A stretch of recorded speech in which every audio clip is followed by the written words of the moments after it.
Tonight on Reverend Jess sits down and has a conversation with someone who did something in regards to something that Reverend Jess has a mild interest in. Reverend Jess sits down with the good old Aqua Sloth to talk about that big fancy Dark Souls video he done dropped. He sits down and talks to Aqua Sloth about all types of things like the origin of the name Aqua Sloth, COVID-19, Jackass, Marry Fuck Kill with Gwen, The Bed of Chaos, and Gravelord Nito, and all types of fun conversational topics over this here hour and 45 minutes. So sit down, grab yourself a snack, put them earbuds on, slap your grandma, and take a listen. I'm a poor execution of a Trace Adkins impression, and you're listening to Reverend Jess Podcast with No Name.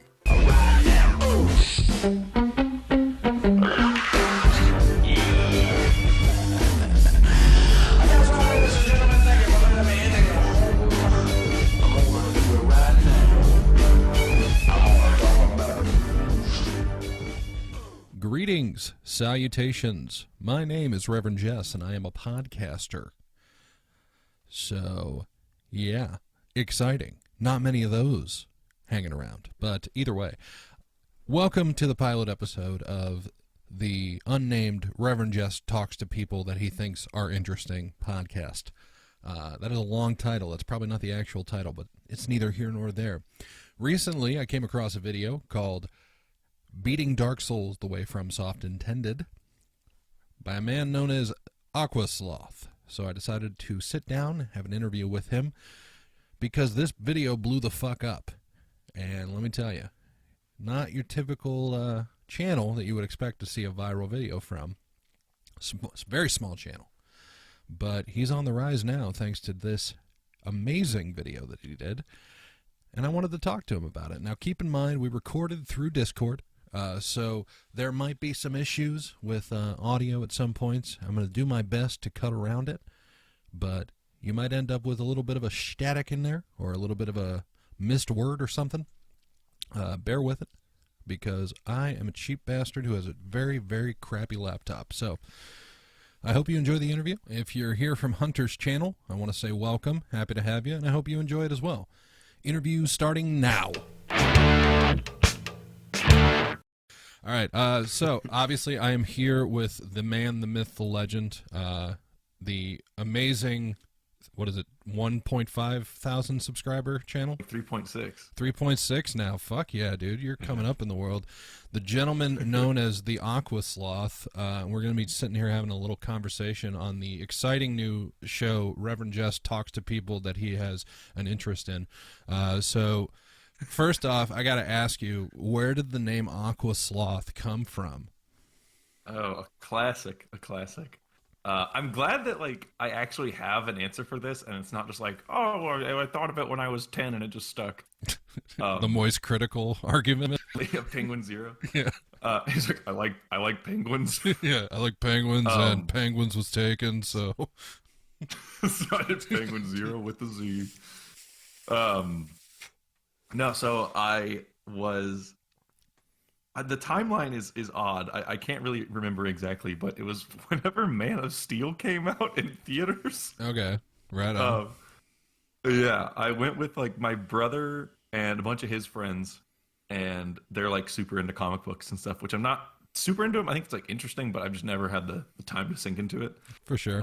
So on the way home from seeing Man of Steel, we were discussing what our superhero names would be, or powers or whatever, and I can't remember what everyone else's was, but I was notorious in school for just walking really fucking slow, through the hall. People would just get really pissy when they'd walk behind me because I was just cruising at my own pace.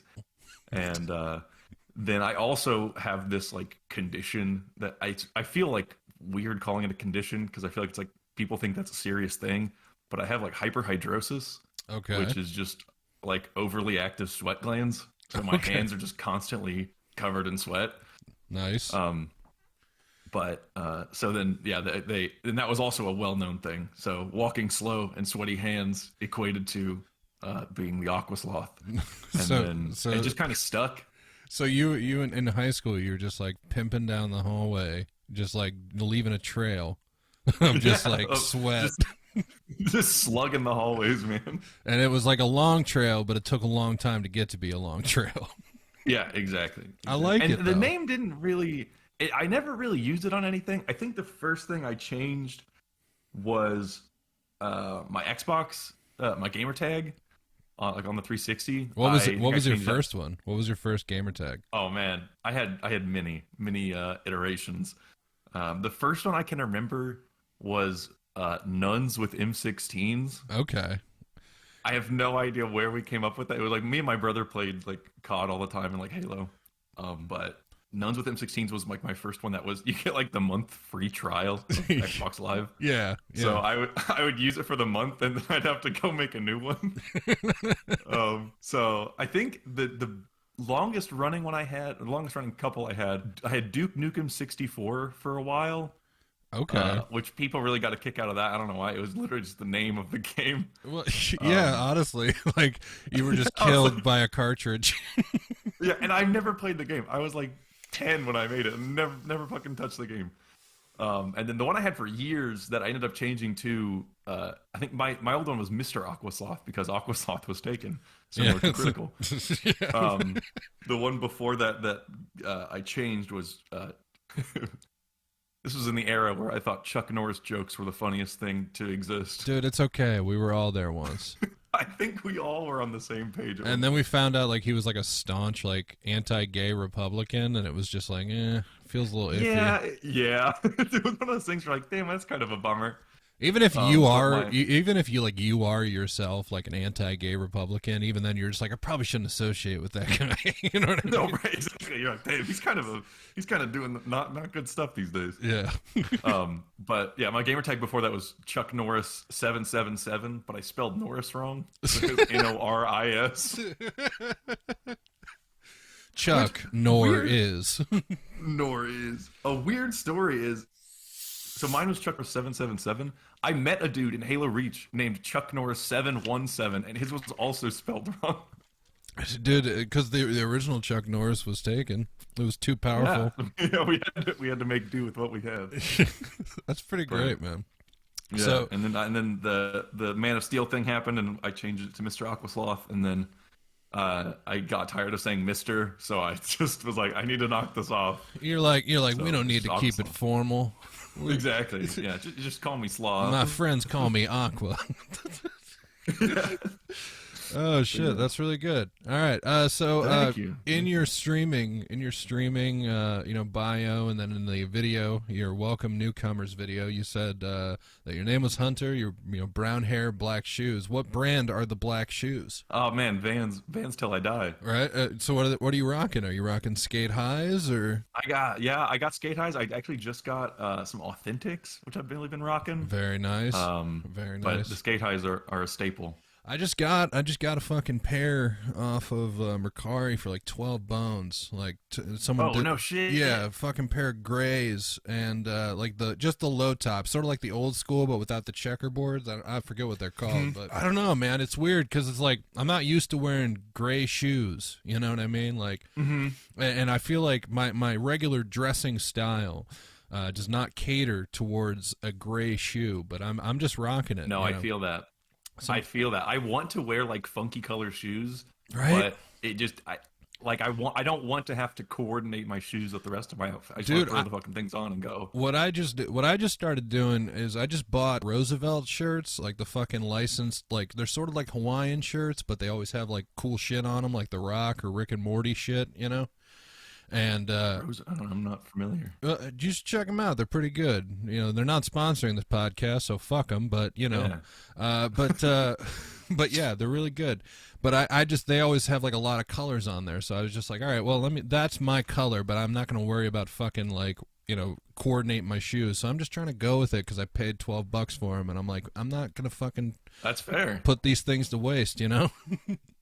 Yeah. I rocked a pair of I don't know if you're familiar with the brand Audio. Fuck yeah, dude. Bam Margera, dude fucking haggard ass Don Vito. Holy shit.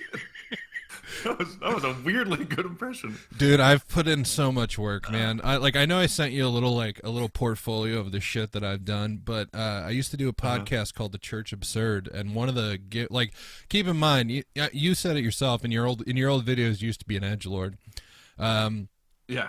Church Absurd was the edgelord podcast. Like literally, like we would purposely like just make the most offensive, fucking ridiculous shit.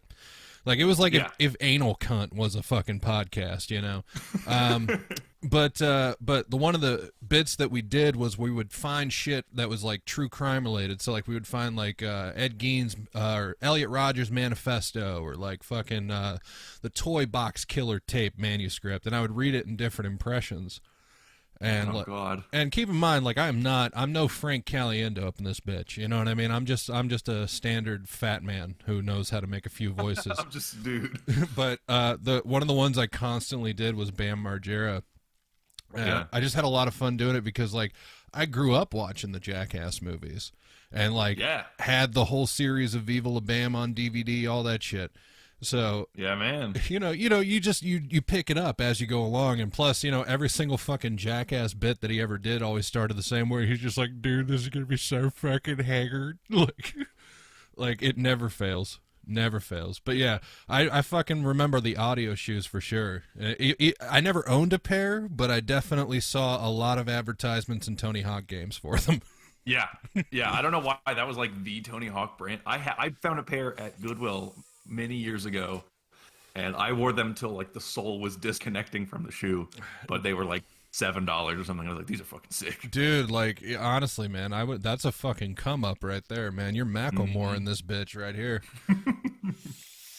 Oh shit, I fucking love Jackass. Yeah, dude. Not to just derail, I could talk about Jackass for the rest of the fucking podcast, brother. If you listen to Fickle Fanboy, derailing is something that is not only encouraged but guaranteed to happen.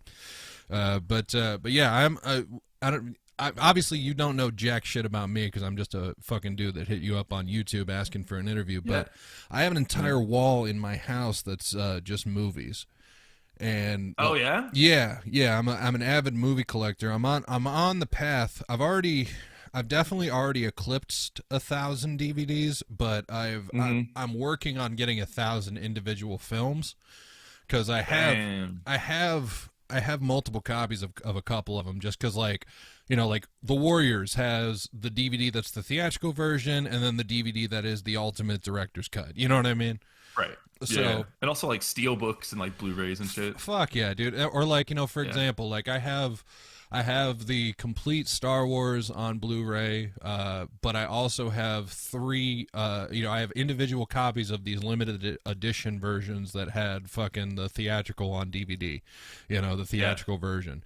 So shit like that happens, but I'm constantly fucking getting movies, but I have every single fucking Jackass DVD that there is because it is literally my fucking childhood in carton. You know what I mean? Like it is so good. It's so good. I think it's also like I feel like freak going so like in depth with it, but like on the surface level, because I remember watching it like with my like stepdad, who's just like, you know, he's just an old time dude, you know, just it doesn't seem like Jackass would be his thing, like an old military guy. Yeah. My dad always called it gay. He was just like, "You're watching that, you're gay." Like this is the gayest shit. Touching each other's balls. Why do you want to see? Why do you want to see a dude put a firecracker in his dick? I don't know what. No, literally. Like, why are you trying to look at dick, son? To his cock. Like, oh, they're like, you know, fucking Steve-O's crazy and shit. But then like the older I got and like the more I feel like it's almost like you see the different layers that go into it. And granted, I've watched many like behind the scenes documentary type shit. For sure. Like every like podcast with Spike Jonze I could find I watched, or the Epically Latered. Oh yeah, sick. definitely. And so like seeing the layers behind it of like it's literally just like a bunch of fucking crazy dudes that are all friends, and it's all I don't know. There's like a weird magic behind it, and I think it's genuinely one of the best like pieces of film that in existence. And I would have to agree with that. And I think with the latest one, by bringing like the new blood into it, it only brought it like it only made it better. Like the fucking the new heavyset guy Zach, Like that, Zach, yeah. that fucking dude. You want to talk about someone just going for it? Like, Yeah. that dude fucking, he showed up. You know what I mean? Like, he was like, Yeah. I'm here to do some fucking business. And if they want to do like Jackass 5, Jackass 6, with like Johnny Knoxville doesn't have to do another fucking thing in his life. He's done enough. Yeah. But even like he could just hang out on set and fucking cattle prod people. I'm still there to watch it. Yeah. Like, I'm still there to fucking watch it. I would, like, honestly, dude, like, if they wanted to do a movie where, like, none of the old guys, like, did stuff and it was just the new, I'd still fucking watch it. You know what I mean? Because it's, like, Absolutely. It's not like the Dudesons or anything like that where it's just, like the Jackass crew isn't involved. This is, like, a situation where the younger generation is, like, sort of endorsed by the old guys. So I feel like it works a little bit better. So I'm gonna loop us back around to another question here. Yeah, man. What was the first game that you feel like you really like fully fucking enveloped yourself with? You know what I mean? The first game that like you really connected with, you could beat multiple fucking times and it wouldn't matter. Yeah. You know what I mean? What game was that? Just like right off the dome, I'm inclined to say Halo Reach. Right on. Because to preface this a little, I'm the youngest of 4 siblings. I have an oldest brother, an older brother, and then my older sister, and then me. Right and so I've played games literally as long as I can remember. And I think a lot of times I felt like I'm playing games with my siblings. Yeah. But I think Halo Reach especially was one of the first where I was like, I am playing this game and like I am understanding the story and I'm like invested and it's just like it felt like my game, if that makes sense. Did you cry at the end? I think the first time I beat it I did not. But I think it came in 2010, I think 2010 or 2011 that game came out. Yeah. So not to just, expose my age or anything, but I think I was 12. Right on. Dude, I cried when I was 12. It's okay. You can cry. I'm not going to judge you. Yeah. Looking back, I should have cried. I don't think I understood like the gravity of the situation in the game. That's fair. But yeah, like going back and like I played that game just over and over and over. Like I just continuously beat the campaign, especially because they had those little challenge thing, like the daily and weekly challenges. Hell yeah. And at the time, I think I didn't have Xbox Live. I think one of my month free trials had run out. But I wanted to get the credits and the unlocks. That game is just so fucking perfect with like the unlock system and just everything about it is so good. But I wanted to unlock all the armors just for me because I didn't have anyone to show it to because I didn't have Xbox Live. But I remember getting to like, I think I got to like rank, it was like Major 3 or something, which isn't like crazy far in the ranking system, but I got that without Xbox Live. That's something to be fucking proud of. Yeah, just like over and over and over beating, like just playing the campaign. That's sort of like just like solo. Well, and especially because like there's certain fucking achievements out there that like are meant specifically, like you could get them in single player, but they're meant for someone who's just like grinding online. So like like Gears of War back in the day with their like seriously fucking achievement where it was just like kill like 2 billion fucking locusts, you know what I mean? Yeah. And like if you're fucking playing online all the time, it's going to be real easy to fucking, rank that up. But at the same time, it's not going to be the case if you're just like doing an 8-hour campaign all the time. So yeah, I think that's a lot. It's like the same enemy spawning. Yeah, exactly, dude. It's like that. So I think that is something to be fucking proud of. You should put that on your fucking tombstone, my man. On my resume. Yeah, exactly. But yeah, I think Halo Reach is probably the one I'd go with. That was the first one that was like, holy shit, this is sick. Right on. Right on, man. That's a good answer. I appreciate that. I never got heavily into the fucking Halos, but I definitely like acknowledge and respect what they are. At least what they were. Yeah. What they were, for sure. Yeah. I don't know. Kroby Cat put up another fucking video about Halo again, and I watched that, and I was just like, I watched that too. Man, that shit fell off real quick. Yep. And it's so weird too. I don't know what it is. I've like this whole like past 2 or 3 weeks I've been like watching the like behind the scenes making of Halo 2 and Halo 3. Yeah. I'll just like watch them, whenever I have a couple minutes, and they're like, I mean, hour 15, like hour 20-minute videos. Yeah. But it's just then come now, and like what Halo has become, it's very weird. And It's so all also about, then to see that, it's about the heart, man. go ahead. The heart's just not there. Yeah. And the same time I'm watching those documentaries, he posts that like a week later, and I was like, this is weird timing. Yeah, fuck yeah. Is there any games that you have that you consider to be your guilty pleasure game? A game that, people would give you shit for loving so much. Like very famously, Oh man. Pyrocynical just put out a video not too long ago about how he unironically enjoys Kane and Lynch 2, I don't even know what that is. Kane and Lynch? You don't remember Kane and Lynch, Yeah. man? Yeah. Someone wasn't on YouTube during the Angry Joe years. I did watch a couple Angry Joe reviews, but it was mainly like when Halo 5 came out. And he was just like, you fucked it up. Yeah. Fucking no split screen. No co-op split screen. What the fuck? Yeah. I hate Angry Joe. I can see the spit coming off his tongue when he says split screen. Yeah, definitely. Oh God, It's very weird. Like, I totally acknowledge that Angry Joe is like an important part of like YouTube history. Like, sure, but like, god damn, like some shit just goes straight cringe. You know what I mean? Like unironically, like I know it's like kind of sort of cringe to say cringe, but he's fucking cringe sometimes, man. Like Angry Joe, yeah. Like, yeah, I think it's just because he's old. Yeah, he is definitely like a fucking boomer territory for sure. Yeah, but like he's up there. Does he still make videos? He does. Yeah, he just put out a fucking review of the new Saints Row that came out. Oh, okay. But yeah, do you have any guilty pleasure games that you? Yeah. All right, what is it? Man, so, again, this is kind of just the first one that pops into my mind. There's this game that came out on the PS2. Maybe you're familiar with it. It's called Yu-Gi-Oh! Duelist of the Roses. Oh yeah, fucking Duelist of the Roses. I remember Adam Sessler reviewing that back in the day. Oh shit, on G4? Yeah, dude. Well, this is when it was still Tech TV, my guy. Like, oh shit. Okay, this is before my time. Yeah, this is literally before G4 came in, because so it was Tech TV for a minute, right? Well, technically it started off as GameSpot TV, then it went to Tech TV, then G4 came in and combined with it, so it became Tech TV, G4 Tech TV, and then Tech TV just died. And then it was G4. Yeah. But like and G4 died. Yeah, and then G4 died. And then Adam Sessler just decided to just go on the internet, like he should have probably done in the first place, because he probably would have made more money. Yeah. But yeah, Duelist of the Roses, yeah, definitely. Yeah, like that, Duelist of the Roses. It's a weird game for sure. Like in terms, it's so weird. Like it's as far as like, because like card games exist, that's just a thing, but like that one specifically, a lot of the mechanics are really bizarre in it.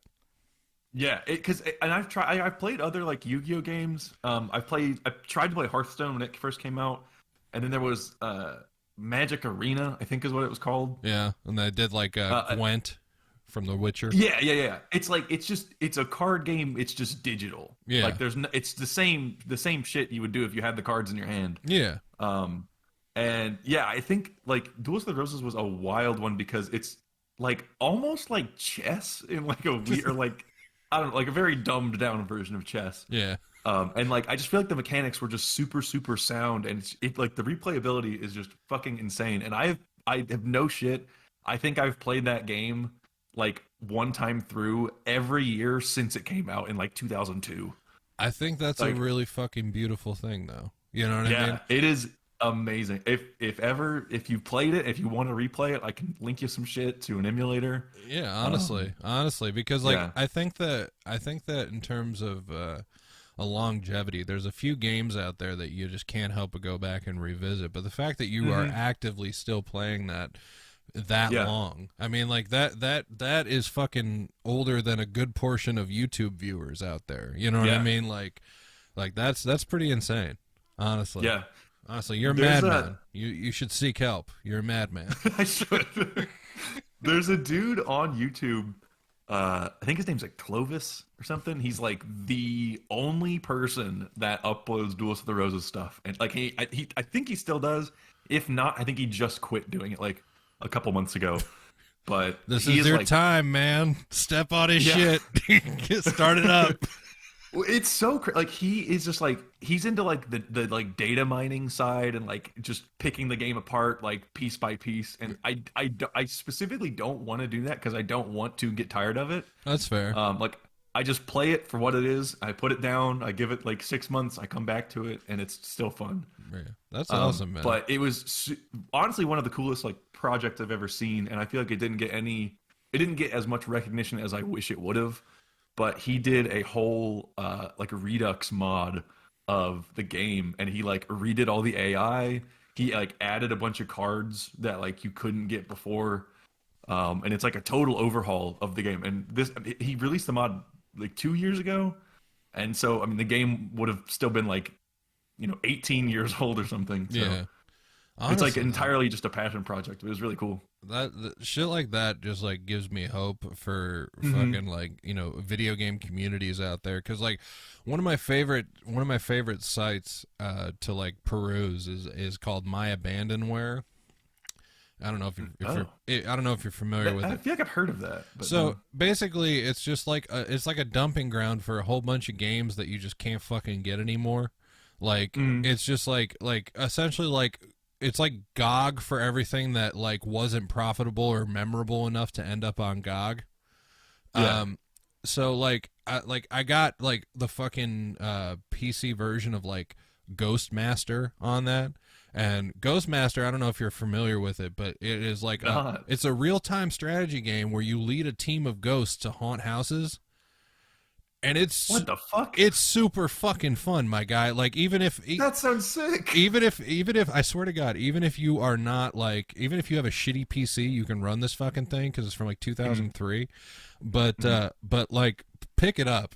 You can find it. Pick it up. It is so good. I love it. Damn.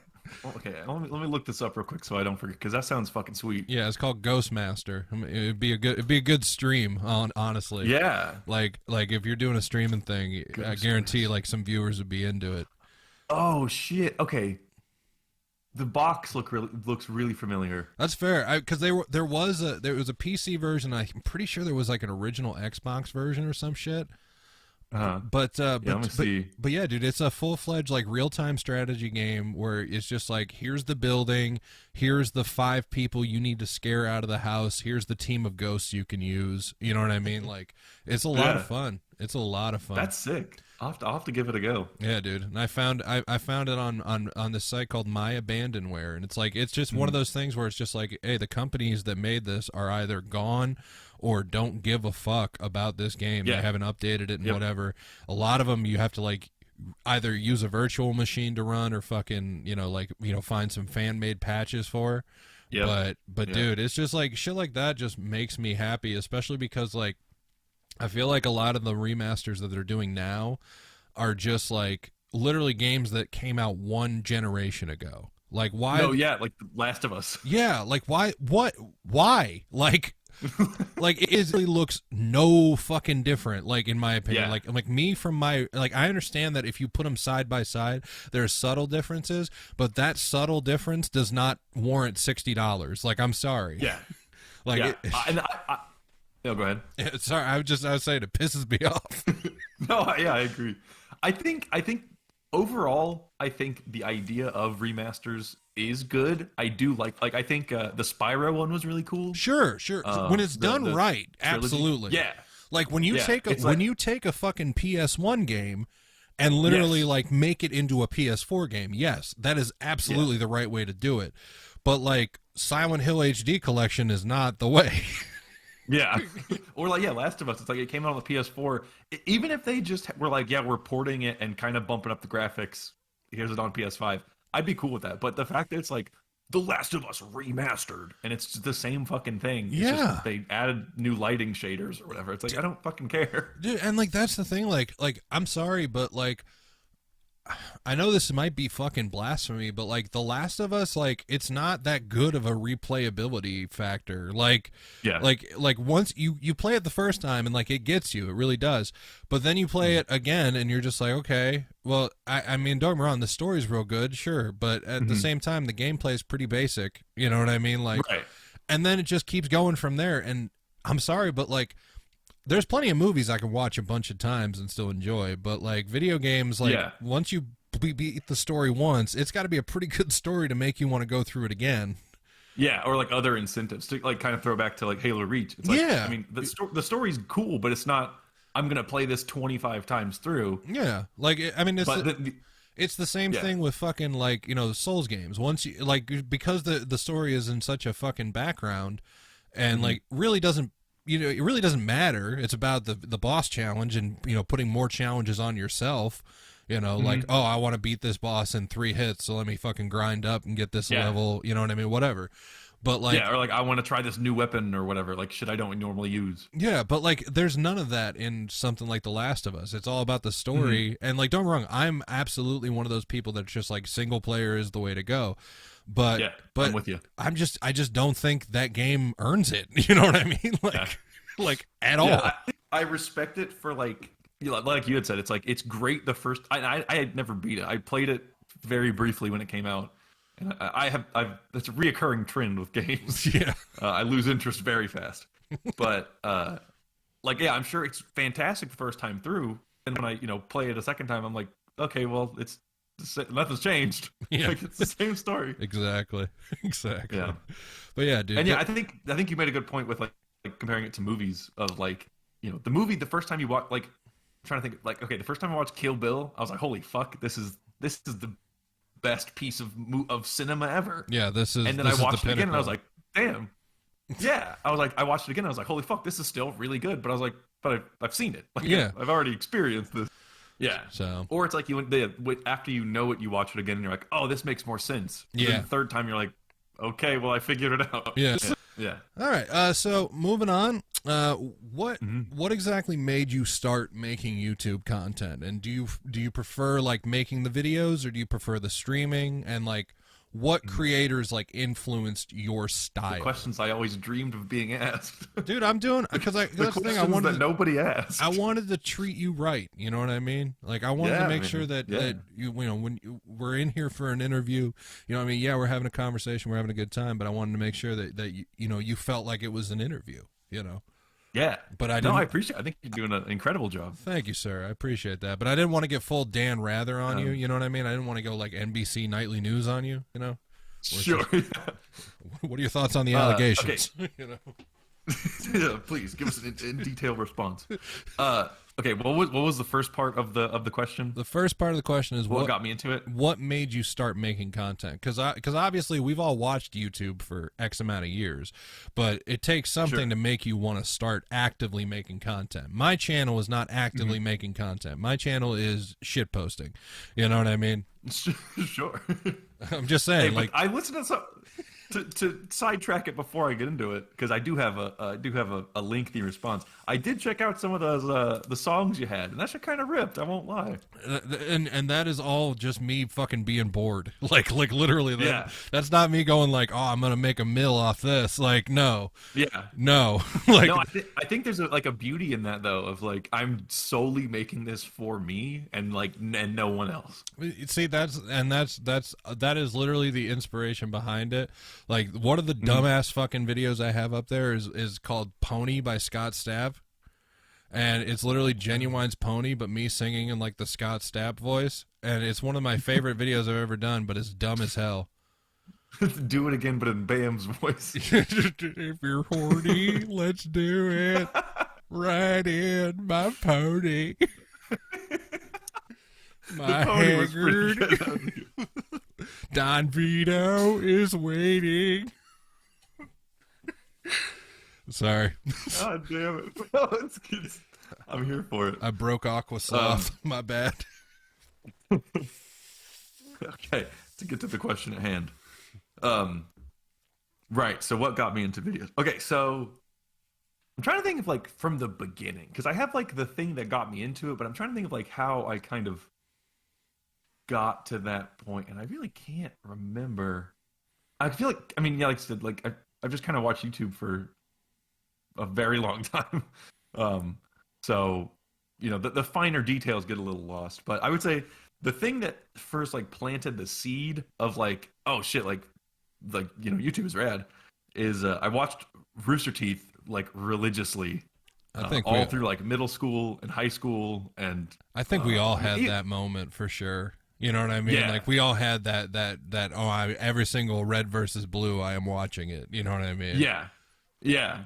And I found Red vs. Blue. I found super late. I think I found them. I truly can't remember. I know one of my friends told me about it in middle school, and I remember. I think it was Fails of the Week. I think that was like Halo Reach Fails of the Week. Okay.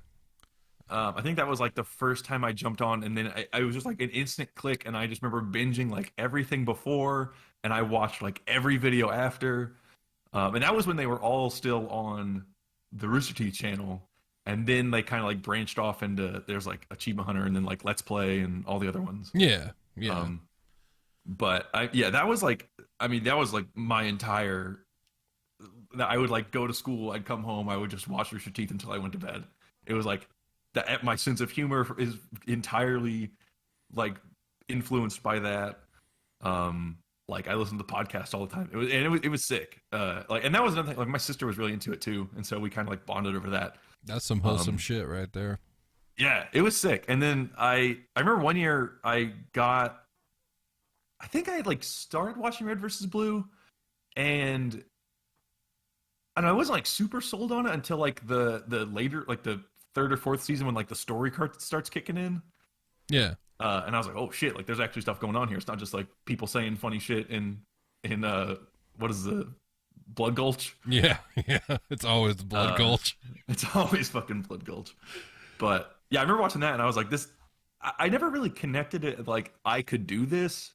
It was mainly just like I really like this, and I like it just felt like a community kind of thing. And then, that was like my first kind of intro into like YouTube, I guess, and I kind of branched out a little bit from there.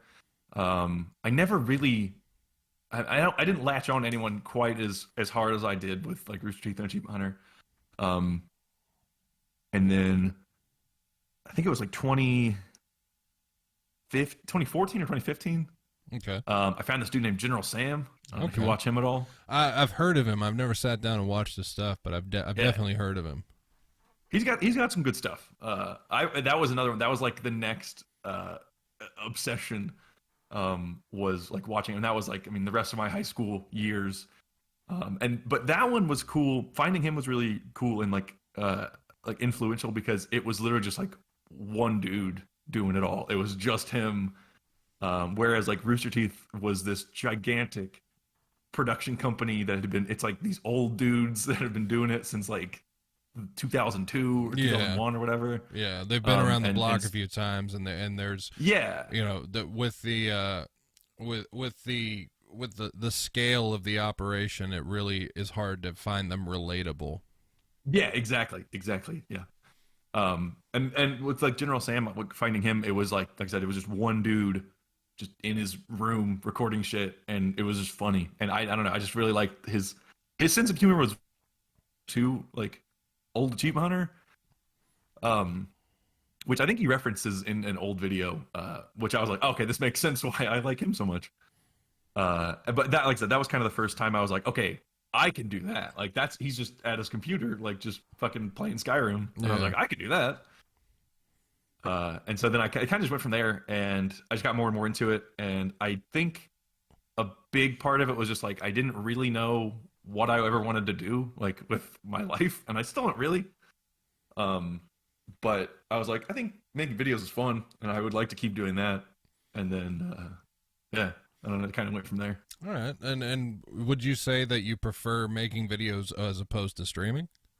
Right. Okay. I forgot that part of the question. Yeah. No, you're fine. We're taking it one bit at a time, just because I piled it on, you know, all in one go. So I'm hitting the beats as we go along here. Yeah, I would say I probably prefer YouTube or like making videos over streaming, just because I feel like streaming is such like a limited, you know, thing you can do with it. Yeah. You know, it's all live. You can't like, there's no editing style. You can kind of, it's either just like you got it or you don't. Well, I feel like with the streaming, basically it all comes down to whether or not you can play off of the chat and like play off of the audience. Yeah. And if so, You know, like a situation where you're just like, I'm just trying to play the fucking game. You better be able to fucking like autopilot that game if you're also wanting to pay attention to chat. You know? Exactly. Yeah. So It's like, yeah, you either have to balance it or you have to like solely do one or the other. I feel like you can be really, really good at the game and people want to watch, but then you kind of ignore the chat because you're focusing, or you, like you said, kind of put on autopilot and you're just talking to chat. But yeah, I definitely say I prefer overall videos for sure. But I think streaming is like, it's interesting to me. I don't think I'm cut out for it, but I think it's cool.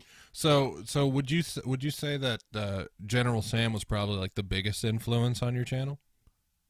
Definitely. Definitely, I guess, with finding kind of more like what I wanted to do specifically.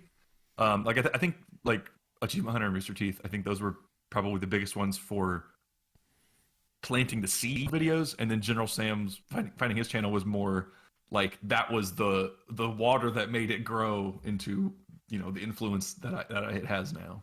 For sure. When I sat down and when you know, obviously, you know, we will talk about it here in a second, but you know, obviously a lot of people turned on to your channel through the Dark Souls video. When I watched that video, I definitely got a very heavy Nakey Jakey Kappa Kaiju vibe from it.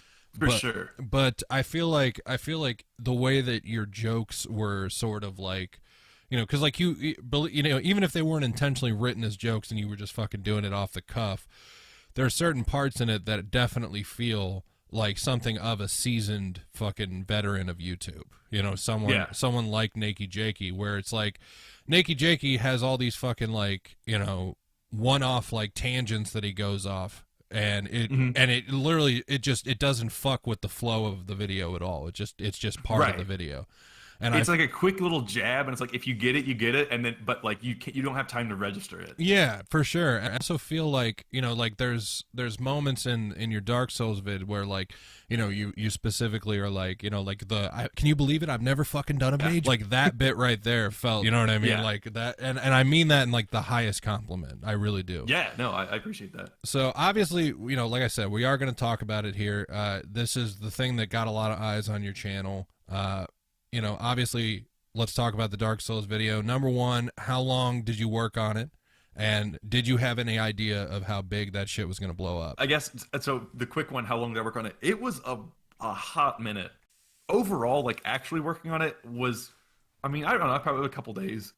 But like having to write the script for it, map out like where the guide wants me to go, read the guide, record everything, put it all together. Like I swear I mentioned it in part of the video. I think I may have cut it out, and I might have to go back and find it. But around like 5 months, I think 5 or 6 months from like the inception of like starting to write the script for it and like starting to read the guide to like publishing.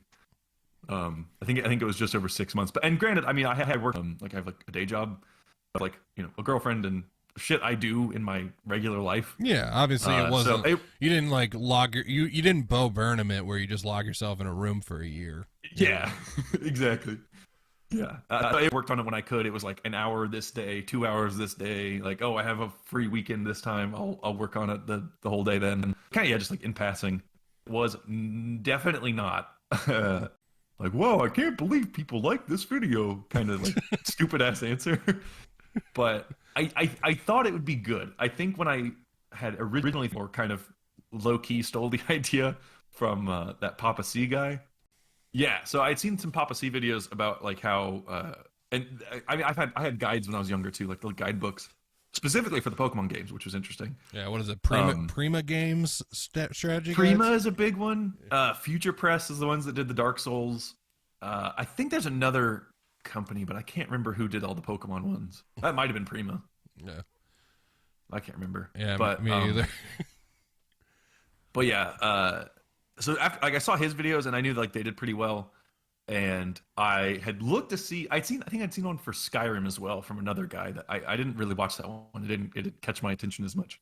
But I was like, oh shit, like no one has made a Dark Souls one yet. Like it's very odd. Like this seems like an obvious one especially with like Elden Ring being announced, and um, I don't know, I felt like a very obvious one that someone had already done. Yeah, And I well, was and like shocked. I would say the closest that you could probably get to that is something like fucking like YMFAH. I don't know if that's how Yeah, yeah, like his shit where it's just like how to level 4 Dark Souls or something like yep. that, or like maybe And like honestly, maybe like Zero Lenny's Dark Souls experience videos. Maybe. and so yeah, someone mentioned that in the comment too. I had never heard of Zero Lenny, and I went to his, and it's like the IGN guides and stuff. Dude, honestly though, like his IGN guides are what very similar to like what got me watching your channel, where it was like the IGN guides were what put my eyes on his channel, and like he knows, like, dude, like he apparently will do like he takes the streaming of it very seriously. Like he'll go through the whole game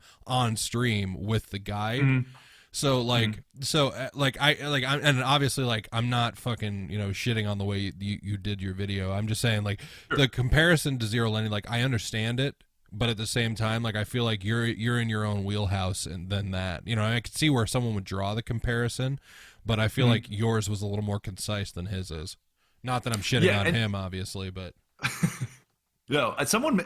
multiple people had mentioned that in the comments of kind of how they were a little annoyed, I guess you could say, that I didn't follow the guide exactly how it intended.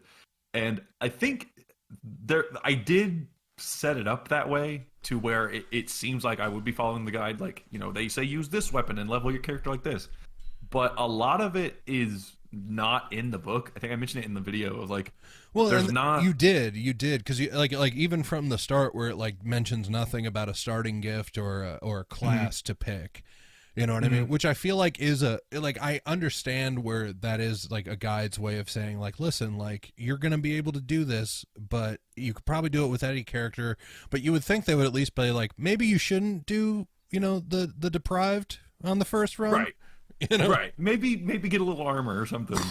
You're gonna need it a lot. Yeah. And so yeah, like there were a couple comments of people that were like this, like you said you were gonna follow the guide and you didn't. And I think what it kind of morphed into throughout the editing process, just because there were so many things that I had to cut because I think altogether, I think I had 10 hours of footage. Oh damn. Of like the gameplay and shit, and so I had to cut all of that into what became a 26-minute video or whatever it is. But I think what it morphed into later in its inception was more of just, it says to go to these areas at this time, and since it doesn't say this is the best build, this is an item you should use, this is whatever, I think that was kind of what I just interpreted it as was, you start out you start out in the asylum, you go to Firelink, you go to Undead Burg, yada yada, you go throughout the game this way.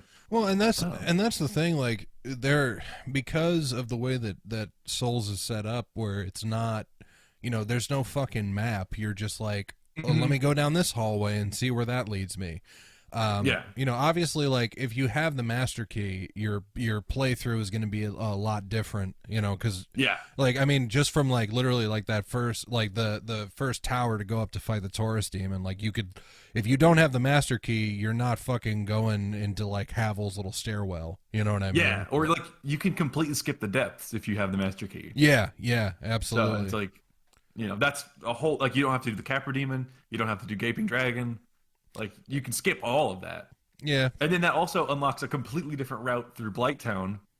Which... if you go, like, through the elevator down under Firelink. Yeah, to New Londo. Yeah, the, like... Yeah. Obviously. Obviously, like, as you can tell, I'm in the midst of the first Dark Souls currently. Yeah, man. It's great. Dude, honestly, like, so it took me a while to get into the Souls games. Just because, like... I'm not a fucking pro gamer by any fucking stretch of the imagination. Like I played Doom 2016, Doom Eternal, had a lot of fun with those, and of course I was like, yeah, this is the game of the year. Doom Eternal 2020 is the game of the year because it was the only fucking 2020 game I played. Oh yeah. But yeah, like it took me a while to get into Souls, and the first Souls game, Soulsborne, I guess, whatever. I'm calling them Souls games. Fuck it, you know what I mean. I know what you mean. Yeah. The first one I beat was Bloodborne. So obviously, like, going back and revisiting Dark Souls, because I got Dark Souls for the 360 back in the day, and I never really fucked with it that hard. So I got remastered, and because I had a PS4 now, and now I'm doing the run of Dark Souls 1, and then I'm going to do Dark Souls 3. I'm probably going to skip Dark Souls 2. But that's exactly what I did. Yeah. Well, and because I got Dark Souls Remastered, and I got the Fire Fades edition of Dark Souls 3. And of course, I told myself that, like, okay, I'm not going to buy Elden Ring until I beat those games. So I beat Bloodborne, and then immediately bought Elden Ring. I was like, oh, I beat Bloodborne. It's fine. Close enough. But now I'm actively going through Dark Souls 1, and then I'm going to be doing Dark Souls 3. But yeah. But yeah, I just feel like because of the way that the game is set up, your first playthrough, the one where you would actively fucking use that guide, it's really there's definitely some strange choices to not recommend, at least recommend a class. Yeah, hey, it'd be really great if you had some magic. Maybe you should do Pyromancer so that you actually have strength and magic. You know what I mean? Like, right, and like. Later sections in the game, it's easier if you have access to pyromancies and shit. Like, yeah. So basically, like, what I'm doing now is, I just fucking did a sorcery build. Yeah. Just because, like, it's like, Souls easy mode. So, but yeah, no, and it's funny you mentioned that too, because like you saying like the guide is most useful on your first playthrough. There's actually a guy that sent a link to me in the comments to the Bloodborne guide, which is the only... I've scoured the internet. I'm in like 2 different Discord servers of like data mining Souls people, and nobody fucking has these guides. But someone linked me the Bloodborne guide, and my sister's fiance was kind enough to let me borrow his PS4, so I've been playing through Bloodborne for the first time ever. So are you planning? Is it going to be a video, or are you just doing it for the lulz? Yeah, right on. Yeah, that I was actually going to bring that up because I did see the obviously followers of your Twitter would see that you were inquiring about a Dark Souls 2, a Dark Souls 3, and a Sekiro guide. So, and I know that the Elden Ring video is on the horizon, but I know that it's obviously part 2 of their guide is delayed. So yeah. So are you hoping to just sort of like fill that time with that? Yeah, I didn't. That was kind of I don't know if we're skipping into different future questions, if we're getting ahead of ourselves. Well, it's all technically related to Dark Souls, Yeah. But yeah, so like I said, I kind of to throw it back. I didn't expect that video to be as... I don't know if I ever finished my thought on this. I didn't expect that video to perform as well as it did, which again, I feel like is a very generic YouTuber answer. Obviously, I'm very thankful that it did. Yeah, I mean, that makes sense. But prior to that video, my most viewed video ever was like, it had just cracked like 10,000 views. Which is deleted now. But it was in the purge. It was. It got hit in the purge. Yeah. It was this Fallout video where there's this guy named Michael Daly who is mentioned in this like holotape when you first start the game, and then they never touch on it. But in classic Bethesda fashion, it's just like an unfinished quest that never really has a resolution. So I had a video like, talking about that and like, kind of hypothesizing what he could have been or where he could have been. I had 2 videos actually. The first one had like, I hit 1,000 views, and I was like, oh shit, people are like interested in this. And so then I made the second video, and that one was kind of like the conclusion, in my opinion, of the mystery. I think it was actually called The Mystery of Michael Daly. But so, and then like, yeah, I had like 10,000 views, and I was like, okay, this is like pretty crazy, but like, there's not really anywhere you can go from there. So it was like, I was like, the mystery is pretty much solved. It's just an unfinished quest. Like, we'll never actually know. I mean, and so whenever this one kind of... Yes and no. You could just pull a full Matt Pat and just do 10 theories videos just about Michael Daly. Exactly, yeah. Michael Daly was actually Paladin Dance? It turns out that he's the purple guy from FNAF. Yeah. Fucking what's the fucking yellow bird or whatever? Yeah, Chica. Yeah, Chica. Uh, yeah. So I was like, I don't know, like there wasn't really anywhere to go from there, and so I kind of kept that in the back of my mind when this one had started kind of popping off, and I was like, I know that at the end of the day, I don't want this to just be the only thing I do. Like, I don't want to just milk this, and because there's only 6 Souls games or whatever. Like, there's only so many videos I can make. Um, and also like again, kind of throwing it back to Papa C, the guy that did the Pokemon videos. I mean, it's like his view ratios are very skewed. It's like he has the beating Pokemon the way beating whatever Pokemon game the way Nintendo intended, and those get like easy million views, and then he has like other videos that he clearly like invests time in, and it's like just the same production quality, and they get 30,000, and so it's like I don't know, it's very weird, and I was like, I don't want that to be a thing. Like, I don't want people to be on my channel solely for seeing like how Bethesda or how fucking FromSoft wants you to beat Dark Souls 3 or whatever. Like, I want those to be big monumental videos, but I don't want them to be that's all I do. That's fair. That was actually another question that I had. I was gonna say because your content is definitely varied in like what type of videos like that you make, and I was wondering, is there a part of you that wishes that a different video was the one that popped off? I mean, looking back on my older videos and just cringing in fear of anyone ever watching them. No, I think if any video was to pop off, I'm very glad that it was that one. I think I don't know. I think it was a weird time. I think because, like I said, I kind of had all the time in the world to work on that. I had kind of been taking an on and off break from YouTube, and I think when I uploaded that, I hadn't uploaded in like 4 or 5 months, like prior to that. And that was recently, like that was right after I purged the channel. I switched to Twitch for a little bit, and then I streamed for like a year, and then kind of dropped that too to get back into YouTube. So yeah, I think of any videos I've made, I think I'm most proud of that one for sure. I'm glad that's the one that got the recognition. Now, are you worried? Are you worried about the sophomore album slump? Definitely, yeah. You're definitely. I guess not really with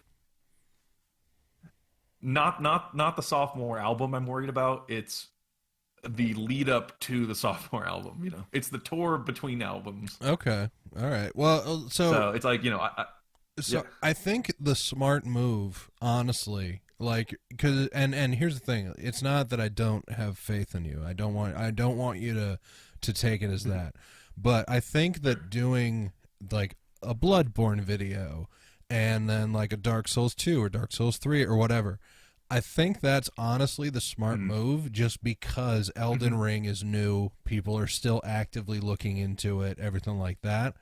So that if like, for example, let's say the Bloodborne video comes out and you're not as happy with it, then you aren't just shooting all of your wad into the Elden Ring video, if that makes sense. Right. Where you can learn from any possible mistakes you might make in the Bloodborne video and bring it back so that, you're not Weezer's Green Album, you're closer to like System of a Down's Toxicity. You know what I mean?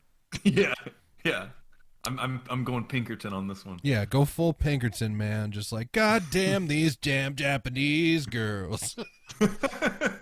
Yeah, but all right. The fucking lesbians. Right. I tell you what, man, it's honestly, like, I think that the Dark Souls video, like, I've watched through it quite a couple times for sure, and it wasn't just from like doing research for this interview or anything. It's because it's a really well put together fucking video, and obviously like you're gonna get some people that are just like, oh yeah, you fucking do a Poise Boys build, you fucking poser, but like at the same time though, like it feels like your personality comes through in the video, and you feel like a very genuine fucking person. Like I'm sorry, but like there's people out there that no matter how many fucking like personal, like, I'm sorry, I'm never watching Matthew Santoro and saying like, oh, that's definitely how Matthew Santoro is in real life, you know? Yeah, that's what having a conversation is like with him. Yeah. Can you imagine? He's just like, did you know that?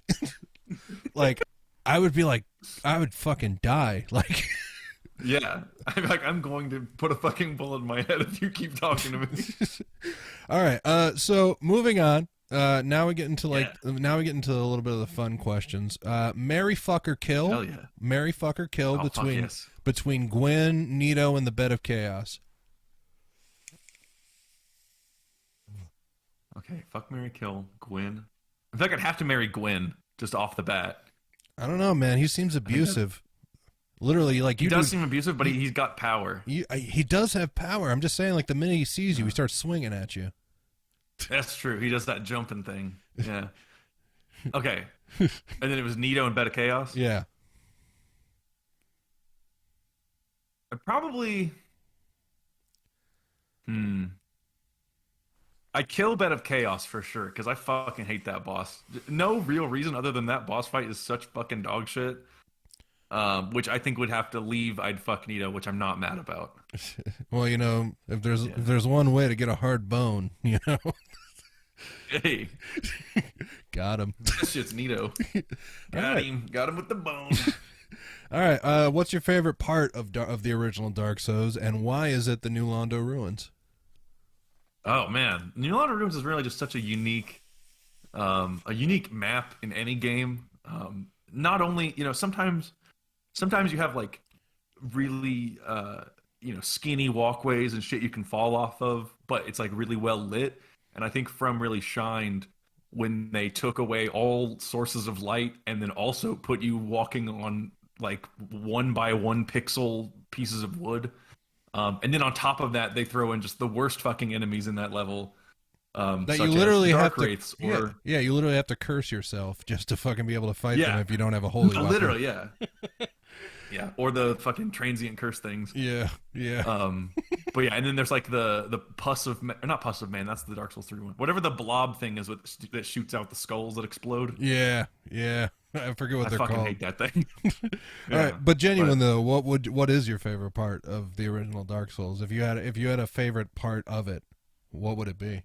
I mean, I'm inclined to say just really the whole beginning part is really fun. Like pretty much like Asylum to probably like up to Sins, up until you get to Honor Londo. I think that's always been kind of my favorite. I don't know if that's because that's the most I've played, because when I first started playing, it was very much like I would always get to that part. I'd get to Honor Londo, I'd get to ONS, and I would just get my fucking ass kicked every single time.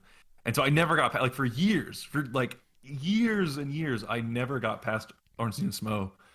And so I don't know, I got really accustomed to everything you could access prior to that. So it was like, you know, Undead Burg, The Depths, Blighttown, like Sins, like all of that. It was just, I don't know, it was really an entertaining part. I think that's also where the game, I think that's where they like wanted to pull you in more.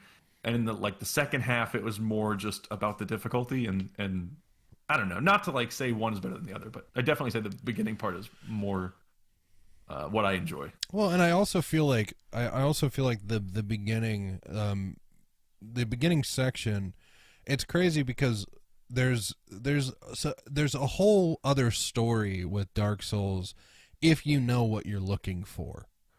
Yeah, for sure. You know, realistically, like because when you go to Anor Londo, you go see Guinevere, everything like that, and you follow that, if you don't run into Ka, you know what I mean, and really like fully immerse yourself in like the story of like, listen, like it's actually a pretty good idea to let that fire fade because that means you got humans, you know.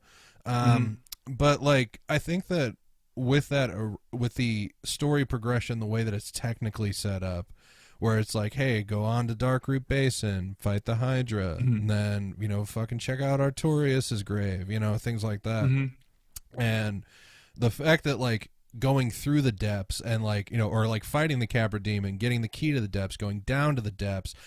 And like, yeah, it is fucking maze like, but at the same time, it does give you that adventure feel.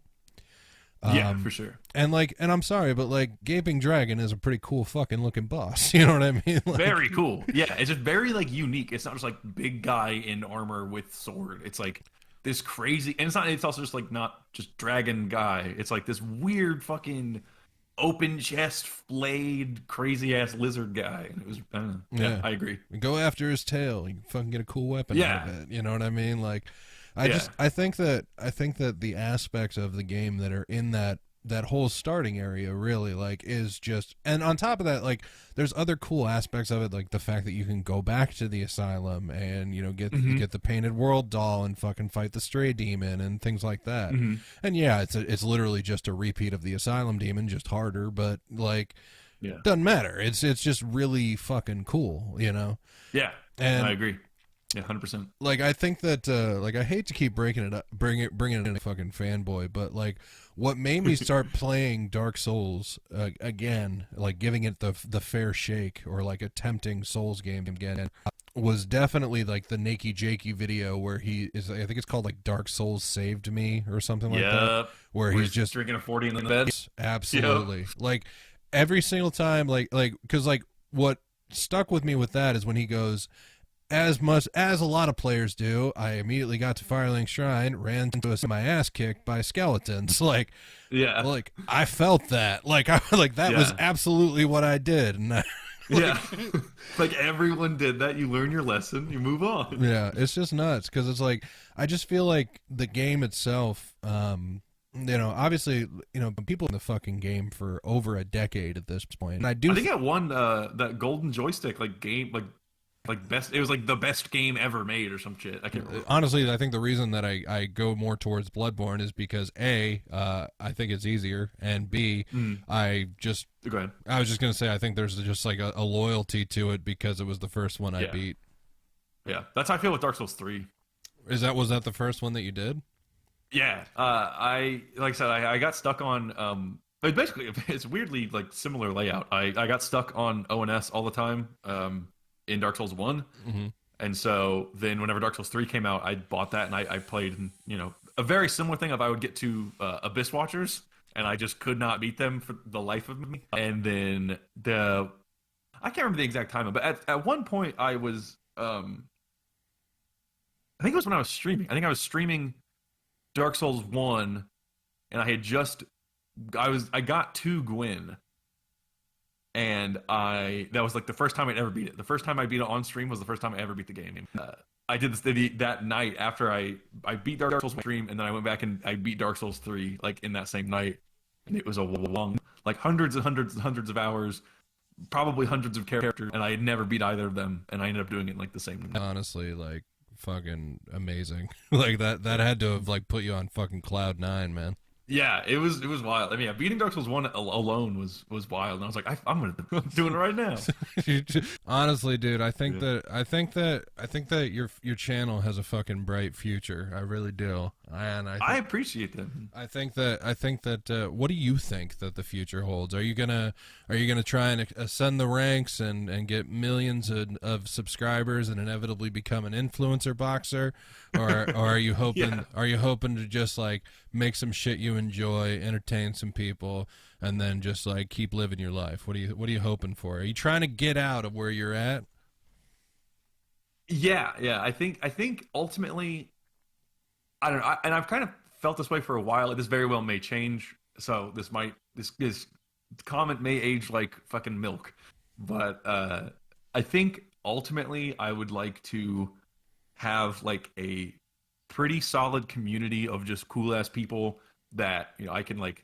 I've always like dreamed about doing like Halo custom games with like fans and stuff.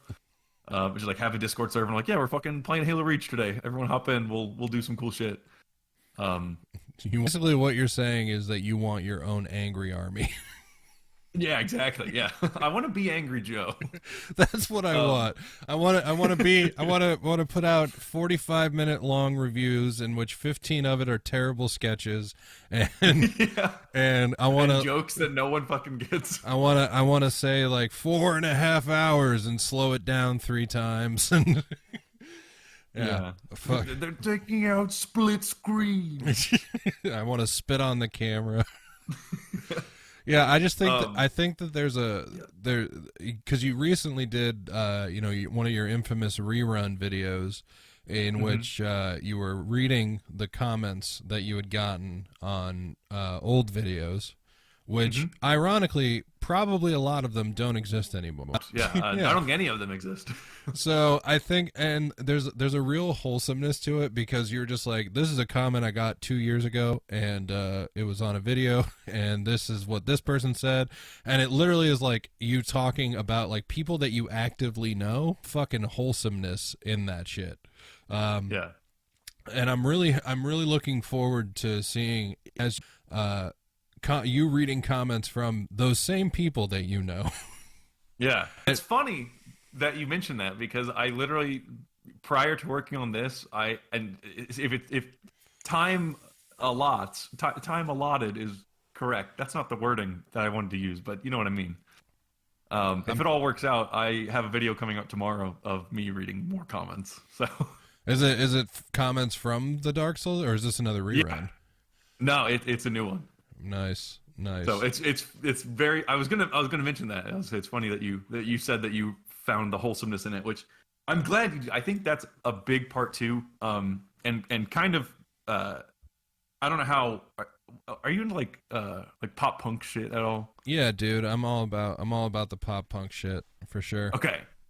Did you ever listen to like the Wonder Years? Hell yeah, I've heard the Wonder Years. Okay, so the Wonder Years, and I had this like video idea for a long time, and I haven't made any progress on it or like wrote anything for it. It's just an idea. But specifically with the Wonder Years, there is I feel like their new stuff I just don't really relate to as much because it's like almost over polished, if that makes any sense. That makes perfect sense.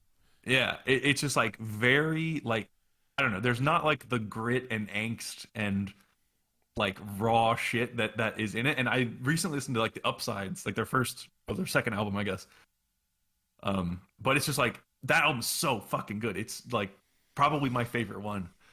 And so comparing them to the two, it's like the overpolish. I think I'm very scared of, and I feel like I saw a similar thing with General Sam, where like, and I get it, like, especially with like YouTubers, you have to kind of like clean up your act. Like you say some edgy shit, you get a little fan base going, and then whenever that's like your job and you're living off of it, you can't afford to lose the subs. You used to be able to say lose the subs, yeah. Lose the sponsors, shit like that. The sponsors, yeah. It's like you got to kind of clean up your act a little bit, and so I'm not like man, fucking sold out piece of shit, but like there is like that level of it's not as gritty and just raw, just doing it for the fun of it. And so it's weird to compare the two, like the Wonder Years to General Sam. But the general idea, I think the general idea remains the same, because realistically, I think the best way to combat that, and keep in mind I'm no fucking expert, I'm not a YouTuber by any means, and I'm damn sure not a millionaire, but I think the best move, in all honesty, is maybe make sure that people know who you are. You know what I mean? Yeah. Don't censor yourself too much because here's the thing. When you lose the authenticity, the reason that people turned on Boogie is because Boogie was putting out these videos where you're just like, oh golly gee, I'm just a wholesome gamer YouTube dad who is just wants the best for everybody, and yeah, I sit on a fence. But then you would go on to watch him stream on Twitch, and you're just like, the Holocaust. I don't know if it was 6 million, if that's what I'm saying, I think they're lying. Yeah, like because like. and he like actively talks about, he's like, you don't understand, like I was on 4chan back in the day, but this is the same guy that like gets on there and like actively celebrates when Kiwi Farms gets taken down and everything like that. And here's the thing, like I'm by no means like a supporter of like fucking Kiwi Farms, and I think most of 4chan is pretty fucking cringe, you know what I mean? Whatever.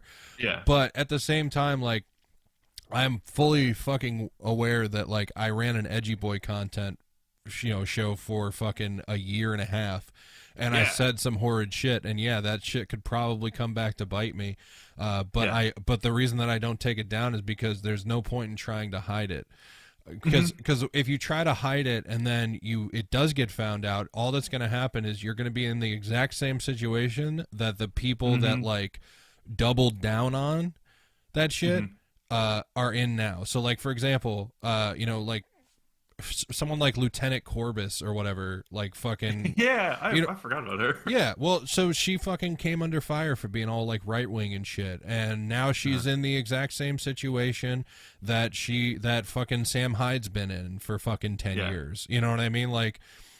And Sam Hyde is still actively putting out content and somehow is still in the fucking zeitgeist because of like the boxing shit, you know? And honestly, like I would argue he's more popular now than he was when he got the fucking Adult Swim show, you know? I had never heard of him until the boxing thing, like him getting like kicked out or like uninvited or whatever. Well, but like Sam Hyde was around for a minute in like 2016. He had that Adult Swim show, and like he was well known as like an edgy content producer before that, but then he got kicked off and like blacklisted in Hollywood and shit. But now he's like been able to like move it back around, and now he's like literally hanging out with Keemstar all the time. Like it's just fucking funny, you know. So I think that your edgy content, if you have edgy content, make sure that you let people know that, it's out there, and I've grown as a person, but it's still out there. I still said it, it is what it is. Because I think if you have that genuine article, of yourself out there, then people will respect that you're honest about it and that you've grown from it. It's not like I'm not going to like get on my fucking soapbox and be like, all these like organizations and like support every fucking thing that comes up that is just like trending, and I don't know, it like I'm not gonna like do that and then someone goes and digs through the archives and finds me saying some weird shit. It's like I never wanted it to be like, I never said this. I would never say these things, and then someone finds me verbatim saying those things, and I'm like, oops, sorry. Yeah. It's like I've said some fucking crazy ass shit. At the time, I was 16 and I watched Filthy Frank. So like, what did you expect? Yeah, honestly, I think that's important that you maintain that mindset. Yeah, and it's like I did take the videos down, but I think that was really just to be like, I don't want anyone to see these, but I'm also not actively covering it up and be like, I never said this, I never did that. It's just like, I don't know. And also I think a part of that too was it was just like old ass videos that just weren't good, like whether I said edgy shit or not, the videos just weren't good. It was like me starting a Skyrim playthrough and then doing 6 videos of doing nothing, and then nothing ever came of it. So all right, guys, make sure you upvote this video and please please subscribe. I'm really trying to get to 77 by the end of the week. Please, I really appreciate it. You guys can comment.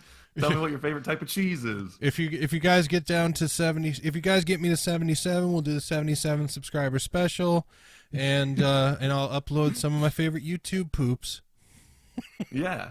YouTube poop was great. Dude, YouTube poop is like the greatest thing to ever fucking exist. It's so fucking good.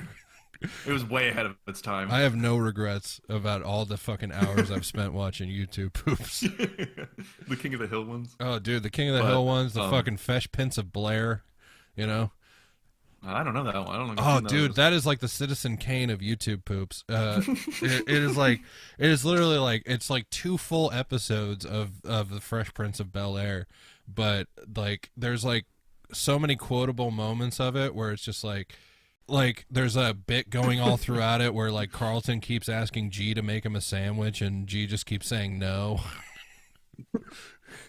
It's just fucking brilliant. Fresh Prince of Blair. Yeah. Look it up. It's I'll have to check it out. It's a must see. A must see, sir. That one and what was the Ghostmaster? I'll have to check it out. Yeah, I'm hitting you with these tight 2010 references. Yeah, man. That's where I live. I really want to fucking thank you for sitting down and having the fucking interview with me, man. I know that I'm man. literally fucking nobody, but I just neither am I.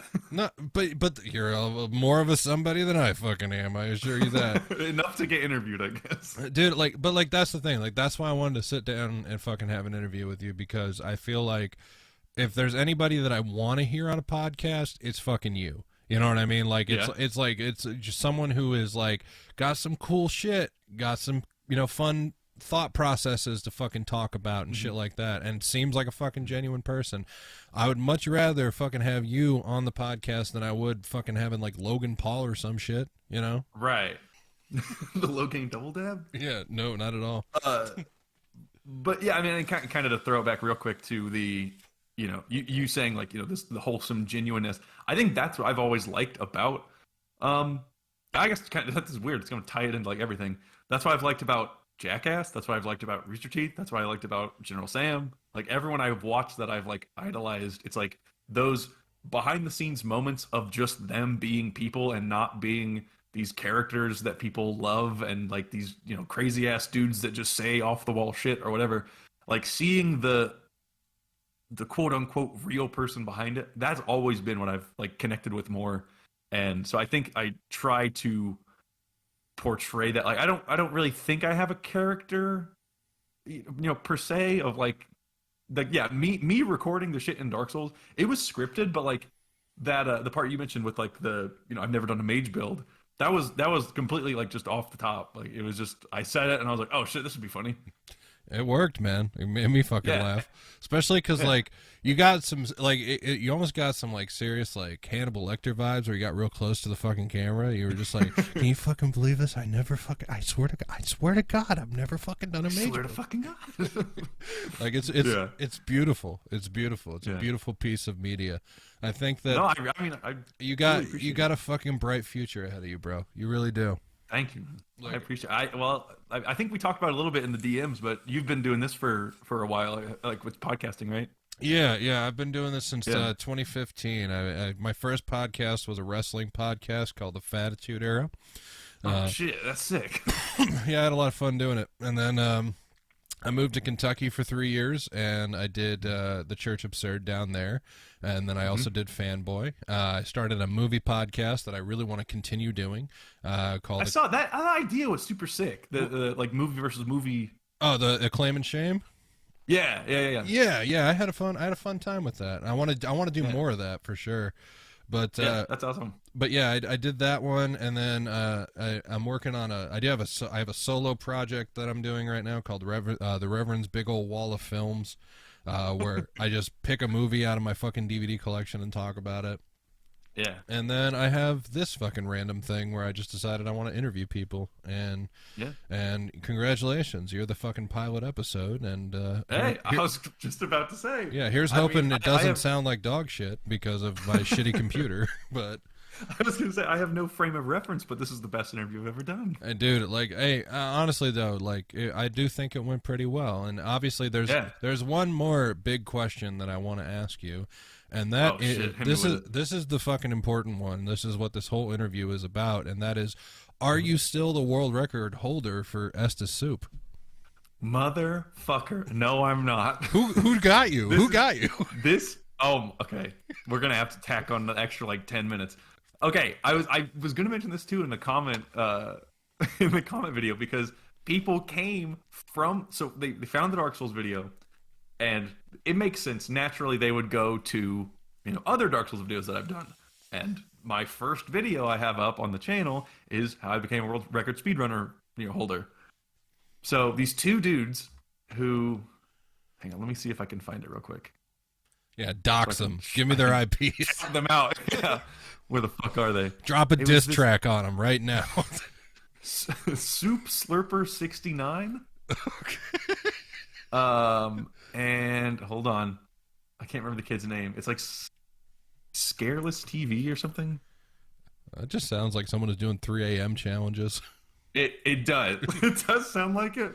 I FaceTime Freddy Fazbear at 3 a.m. And he came and fucked my mom. And also Chucky the doll was there too. For some reason. God, Spirit Halloween had a clearance. I don't know why.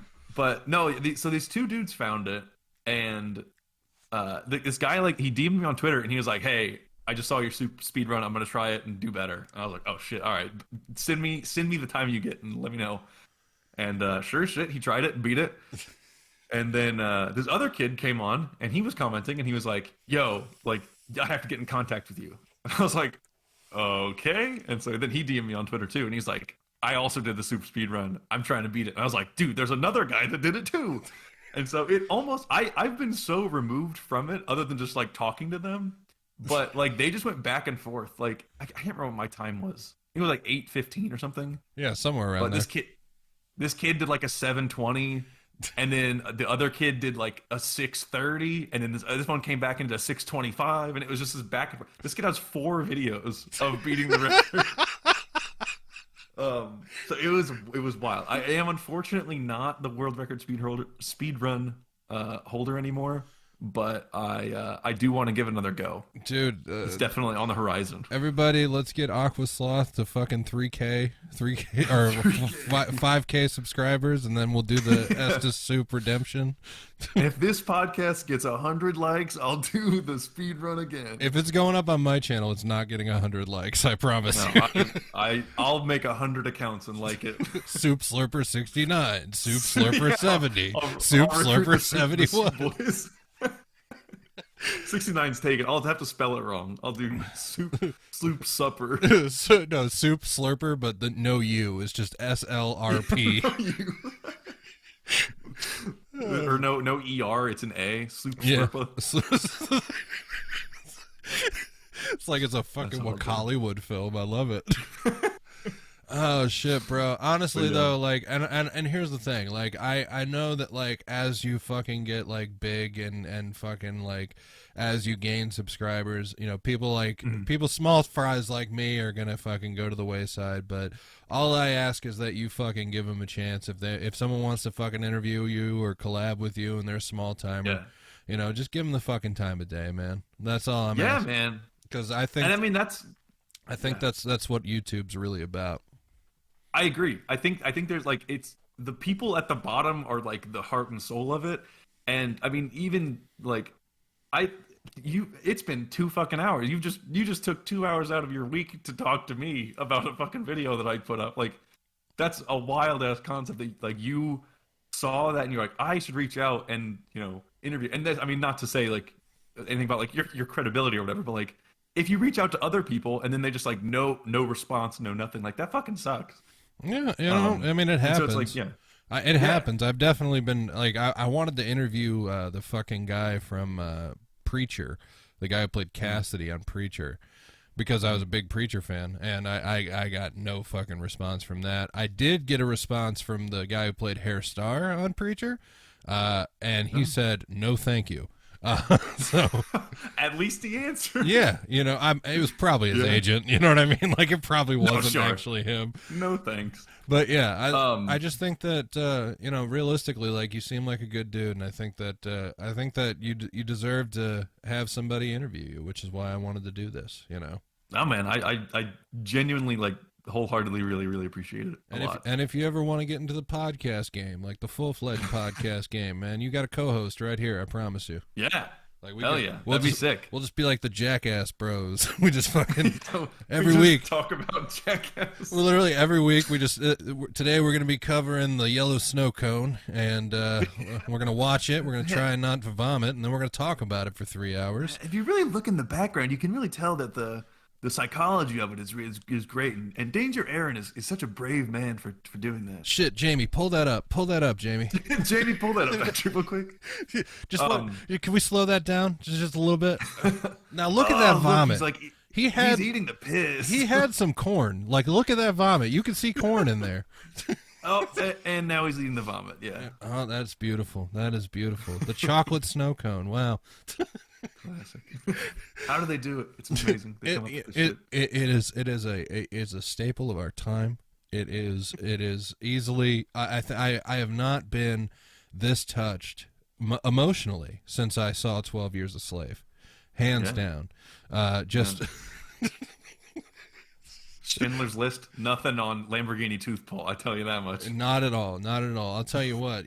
Schindler looks like piss compared to this. I'll tell you what. He looks like the yellow snow cone. Speaking of piss, have we mentioned these interstitials between bits where they're pissing on each other?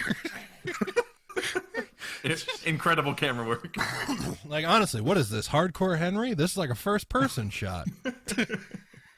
They got the GoPro mounted to his cock. It's incredible. They mounted it on a cock ring, I think.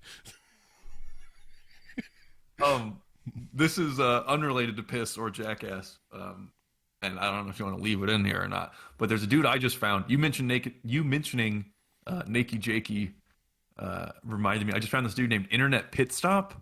Okay, Internet Pit Stop. He's had some videos floating around. He had a Dark Souls video that kind of popped off a month ago. He's got 100,000 subs, so you might be able to reach out. I don't know. I'll have to check him out. He has an Instagram. Yeah, give him a look. See, he also seems very genuine. He makes light of the fact that he's kind of just ripping Nakey Jakey, but like he puts his own spin on it. It's really good. Okay. Yeah, I'll definitely have to check him out. I don't know him. I don't know him. I cannot set up a collaboration at all. I just know he exists. He does exist. I found him, and he's like only 100,000 subs, so I think it's still in the realm of where he'll answer a DM. He is a person. I believe he was born. He may have not been. He might be an AI. Seems to have. He has a human-like thing, a human-like creature in his videos. He might have a pulse. We're pretty sure. This is why we need the interview. We need to know these answers. Question 1, sir. Do you have a pulse, and what is it currently? Are you an AI? It's just like fucking starts glitching out, and I can't tell if it's my laptop or if it's him. He just leaves the call immediately. He found us. Oh, He's shit. like, fuck this. But yeah, man, no, I really do appreciate you taking the time out of your day to talk to me about. Yeah, this has been something like I said, I've been looking forward to this. I drank a bunch of mead before I started the interview. Oh hell yeah! Yeah, so that was very delicious. I also ate a really fucking bitchin' charcuterie plate, so that was delicious. Hey, and I got. Oh, yeah, go ahead. I went full bore. I was prepared for this interview. I had the questions written like a week ago. I wasn't trying to prepare. I was like, I know I want to like be on time to it. I don't want to like overthink it or like be like, oh, what if I say some stupid shit? I'm gonna be so embarrassed. Bro, you could have showed up like literally like 3 hours late, and it still would have been the exact same. Like I would be like, all right, cool. Like here's the thing, I am so like I'm not like a fucking media mogul or anything like that. Like I'm not on BuzzFeed or some shit. Like I'm literally just like, okay, like it's a Sunday, and I understand that he may have been partying last night. I don't know. Yeah, that's what I was too. I woke up at 11:30, a little hungover. Got some Subway, and I was here, baby. Right I had a Mountain Dew as well. All right, bonus fucking question. What did you have on the Subway sandwich? Oh shit, I got the buffalo chicken sandwich.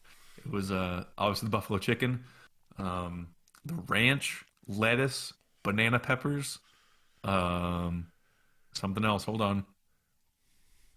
I think there were some onions on there. Dude, I don't have the other half in the fridge right now. I can go grab it. The real funny part is like, let's say like the rest of the interview just is like totally corrupted because my laptop is shitty. That's the one question that gets like saved. Yeah, this great interview with Aqua Sloth. It's just a fucking me talking about my Subway sandwich. Brought to you by Quiznos. Yeah.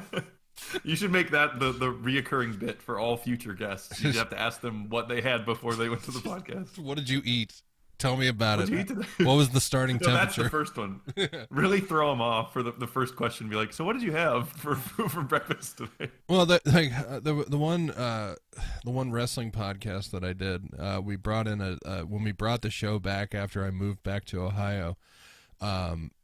We had a new guy that was like sitting in on the show because he was like a total fucking supercomputer like about wrestling. Like he knew you could be like, hey, who was on the card for WrestleMania 15, and he could spit all the facts like it's like nothing. Fucking savant. Yeah, like literally, like he's fucking genius. His name's Dewey. Shout out Dewey, you're a good guy. I miss you. Hey Dewey. But he like literally like we did an episode where we just wanted to get to know him a little bit more because he had been on the episode, like on the show for 2 episodes, and like I interview the co-host. I definitely put in a whole bunch of like bullshit like questions like so cut or uncut, like what like like like literally just like because I was just like, oh, let's have fun with this. So yeah, I could just do that where it's just like the worst interviews where you get no interview, like no actual like important answers. Where or it's some Eric Andre shit. Oh dude, God, if I had a fucking like a 0.1% of like his fucking comedic ability, I swear to God, I'd be fine. Like I'd be ruling the world, dude. I like seriously, man. You want to talk about fucking genius television, man? Like Eric Andre show is fucking up there. Yeah, it's beautiful. I would have to agree. Oh God, I swear to God, man. We're talking real natural here, and it makes me feel like we should have a fucking podcast together. Jesus Christ, I'm not opposed to it, man. We can hook it up. We can make it work, brother. As long as it's not no offense to if you play D&D, I got nothing against it. But holy shit, we need to just cool it with D&D podcasts. Oh, that's fair. It definitely wouldn't be a D&D podcast. If anything, it would be it'd be the Wholesome Bros, where we just talk about wholesome shit. Yeah, we just get to know each other. Like unironically, if you want this to happen, just fucking hit me up. Like I'm not opposed to this at all. Like it does not matter. Like I'm probably gonna be moving here like in the next few months to Michigan. So so you know obviously it's gonna take some time to do that, but sure. I'll have legal weed, and you know that'll be fun. Hey. And they don't have it where you're in Ohio. You don't have weed there? Ohio's just legal medicinally, and it's. I think that's what Missouri is too. Yeah, it's decriminalized here. Like if I get caught with like a bag of weed, I'm not like going to jail. I'm just getting a ticket, and they'll take the weed. But like it's not legal recreationally. But in Michigan it is. So naturally, I'm going to Michigan. You know. Well, the beauty of Missouri, or I guess St. Louis specifically, is that you can literally just drive 20 minutes into Illinois, get weed, and then come back. I'll tell you what, though, as someone who has like looked at the dispensary prices in Illinois, fucking insane. I would almost recommend driving through Illinois and then going to Michigan, because Michigan's prices are like a third of the dispensary prices in Illinois. Illinois is pretty wild. I mean, yeah, it's very expensive. I'm not like super into like weed, but I know that it is really expensive. Yeah. Well, do you travel a lot at all? I mean, not a ton. I like just. What do you mean, like on the daily, or just like? What I mean is like do you know like for example, like I go to Michigan like every couple months or so. You know what I mean? Like. Like, not necessarily for weed, but, you know, in case it's like, you know, oh, my girlfriend bought a dead thing from Goodwill. We got to go get it, you know? A dead thing? Yeah, my girlfriend does oddity art. Oh, okay. My girlfriend just recently got into getting, like, weird-ass taxidermy things. Yeah, well, my girlfriend gets that weird-ass taxidermy, and then she'll glue it onto, like, a doll. No, fuck. I got to send you a picture to show her, because I have a couple weird ones that we got at a flea market. Dude, I guarantee I got to send them over. I guarantee that you know, if you want to see some fun stuff, I'll show you some of the shit that she made. She just vended a show not too long ago. And really? Yeah, and she took the punching nun hand puppets. The punching nun? I don't think so. No. All right, so you can get them in like joke stores and shit like that, or like Can I look? Let me look it up. Yeah, look just punching nun hand puppet. Jamie, pull that up. Jamie, but I'm Jamie. Jamie, pull that up real quick. Oh, yep. Oh, yeah. There it is. All right. Okay. Yeah, so, yeah. Where you like click the little buttons on the back. Yeah, you click the buttons on the back and the fist go out. Right. Well, there's other ones where the buttons are on the inside, like where you wear it on your hand and shit. She took one of those, she lopped the head off of it, kept the veil, replaced the head with a screaming possum. Holy fuck. And it was a screaming possum hand puppet that punches. And yeah, that's pretty sick. Yeah, dude, it was beautiful. It was a work of art, and she was able to like sell it for like 180. And I was just about to say, does she sell them? yeah, that's what she does. She does artwork and like she doesn't really do like commissions or anything, just because like it all depends on like what materials that she has. But like, but she's done a whole bunch of things. She does these things where she gets like little ducklings, and she like attaches like baby arms from like Dollar Tree fucking baby dolls, and makes them like puts them in a cowboy hat, makes them hold a lasso like. Does she go to like conventions and stuff? Yeah, she was she next year actually she's going to be vending a shit ton of different oddities and curiosities expo shows. Did she go to one like last year or like earlier this year? She was at one in Michigan.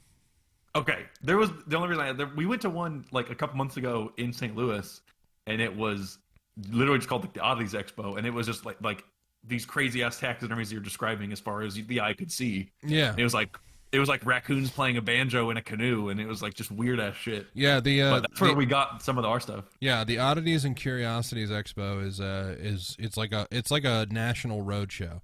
Like literally they just like, oh, this week we're in Columbus, this week we're in Pennsylvania, you know what I mean, whatever.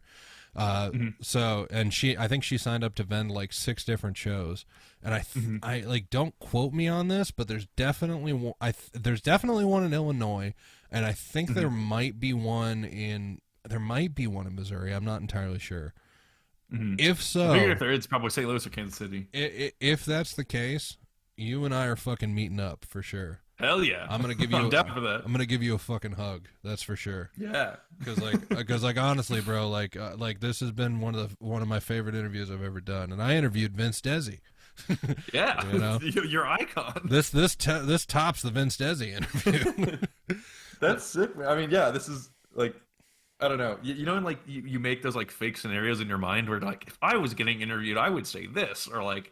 For sure. If I wrote a book, I would say this, and I feel like this has really nailed it, almost exactly what I imagined. So, well, I'm stoked on it, man. I'm glad that I could give you everything that you were hoping for in terms of the interview, and who knows, maybe this interview might become some type of a podcast thing or anything like that, or maybe I can do a fun Bam Margera voice for one of your videos or something. Yeah, that'd be. I'm writing that down. Where's it sticking up? Dude, fucking haggard ass Bloodborne. Dude, I'll write a script for you. Don Vito's gonna fucking come in, fucking take out the cleric beast. It's gonna be so haggard. Jackass Bloodborne. It's gonna happen.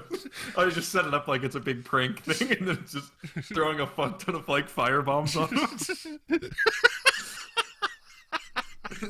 This megan ass fucking cleric beast. CKY's playing in the background. It's just like, yeah, like you time the fucking Molotov's hits to like 96 quite bitter beings, like oh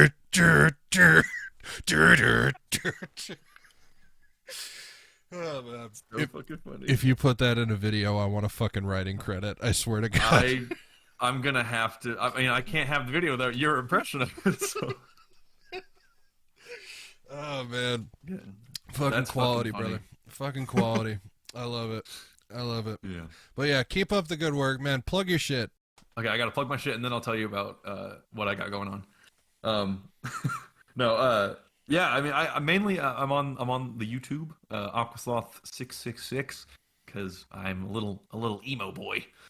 And you're not okay. You're not okay. I'm not okay. No. I have a Twitter that I don't really like all that much. I won't really. I mean, it's all the same shit. And that's all on the YouTube. I have a Twitch that I've been tossing the idea back and forth of doing like more like event-based streams where it's like I'll announce it months in advance and be like, fucking January 15th, I'm doing a big stream this day, so like come hang out. But it's not like a regular stream or anything. But definitely, YouTube's where it's at. So I'd say that's the move, and then just be like, if we get X amount of viewers, I will start an OnlyFans. Yeah, exactly. I'll start selling feet pics. Make sure you plug the OnlyFans. Yeah. Other than that, I'm currently working on, like I said, if all is going to plan, I have a Halloween special reading comments coming out tomorrow on Halloween. And then I have hopefully the Bloodborne video coming out at some point. It'll probably be a while, but I'm working on it. I'll tell you what, man. For those of you listening out there, make sure that you follow, make sure that you subscribe, turn on notifications, send him a PayPal, send him $5. He deserves it. He's probably not making dick on ad revenue right now, but definitely fucking hit him up and support him, because he's like, right now he's DIYing everything, and he doesn't have a fucking full screen network behind him to set up collaborations, everything like that. Let's get this guy up. Let's make sure that he gets all the fucking acclaim and all the trolling comments that he can get, so that he has plenty of content to work with. Yes, and maybe your bad comments will be in the 3rd episode of reading your comments. Yeah, exactly. And it won't be a rerun. Yeah, it'll be new. Keep an eye out for the reruns. They're all pretty great. Keep an eye out for the Bloodborne video, the probably Dark Souls 2, Dark Souls 3 ones. They're gonna be out there sometime. Who knows? Who knows? I'll tell you what, though. Thank you very much for coming on this this pilot episode of this show, which may just become our podcast. Who knows? Just the podcast, yeah. No, it's like I said, it's been really, really cool. It was everything I thought about, and I feel like it went very smooth. You're a very good interviewer. Well, I do what I can. Happy to have been on here. I do what I can, And now that we are entering into hour number 2 of the podcast. Naturally, it only makes sense that we bring out the games. So, of course, it's time to take your shirt off, because I have a shock collar, and and we're going to hook you up to it, and it's going to be a lie detector test. We're going full Eric Andre. No, but to see. But definitely, I really appreciate you coming on, and I wish you the best. And I do think we will be in touch, and I will be happy to do a Bam Margera voice for you if you need it. I'll let my girlfriend know that your girlfriend makes crazy fuking taxidermy art, and they can be friends, and then they can be friends too. And then we can move into houses next to each other, and then our we'll all have kids, and those kids can grow up, and and then there'll be like a will they won't they with like your daughter and my son or something. You know what I mean? One of those things that's like kind of creepy when you think about it, because it's like the parents are like breeding like people to make grandchildren. It's really creepy. You're like, yes, get together. It's really creepy when you think about it. Man, American society is really fucked up, Very weird. We need to take it down a peg or two. All right, join us on the next episode of the podcast, in which we talk about how we're going to pull Elon Musk into the center of the street and shoot him dead, and and hang him from the first tree we can find, and drag him through the streets, and let all the fired Twitter executives just piss on his body. It'd be like the clip from Elden Ring where you beat Godric and the fucking little skinny dude stomping on his head. Precisely. Obviously, definitely check out Aqua Sloth. If you're listening to this on YouTube, which you most likely are, because I think that's where I'll upload it. Obviously, you could see that this channel doesn't have a lot of content on it, unless it's on Aqua Sloth's channel. Who knows? We haven't figured that out yet. But yeah, regardless, if you want to listen to my podcast, don't. They're terrible. But yeah. Until then, folks, thank you very much for listening. Thank you, Aqua Sloth, for coming in. I hope I can call you Hunter. Yeah, absolutely, man. Yeah, well, thank you so much for having me, man. Anytime and every time, man. Whenever you want to do one of these, if you decide you want to do it, by all means, hit me up. I will hook you up. Yeah, I'll gladly have you on. We'll talk about movies. We'll talk about fucking whatever the hell you want to talk about. Even if you just want to fucking plug a video, by all means. All right? Yeah. So hop on, just be like, I have this video coming out. See ya. I have a video coming on, and thank you for joining us on the podcast. See you next week. See you next week. Go watch the video. It's the 1 minute podcast. Welcome. But yeah, bro. Honestly, like anytime you want to fucking like link up and talk about shit, I'm down, because this is a lot of fun. Yeah, man. Yeah, I'm stoked on it. And slowly but surely, we will make sure that you are on your way to becoming an influencer boxer. And you can punch Jake Paul in the face for me. fucking the super mega boys. That's my I'm going for. That's who you're going for, the super mega boys. Yeah, Matt and Ryan tag team. You saw Dad kick his ass at the Creator Clash, and you're just like, I could do that. You're just like I it was very much like when I watched General Sam. I could do that. I could do that. You're gonna be interviewed. Exactly. You're gonna be interviewed on like Hassan Piker's podcast or something. And you'd be like, "What made you decide to get into influencer boxing?" You're just like, "Well, I started watching General Sam, and then that led me to watching this and everything like that. And then I saw Dad beat the shit out of Super Mega, and I really wanted to do that." Yeah. And I was like, "What the fuck? We didn't ask any of those questions." Like, what are you? Who are you? How did you get in this room? Yeah, how'd you get in this call? Are you with Sam Hyde? So help me God, you better not be with Sam Hyde. Well, that's going to do it for the episode here, folks. I hope you enjoyed the interview. I know I did. And hopefully, maybe, this is the future of me and Aqua Sloth's podcasting career. But until then, folks, thank you very much for listening. Like, subscribe to Aqua Sloth. Give a thumbs up to this if you liked it. Give a thumbs down if you hated it. And we'll see you on the next one.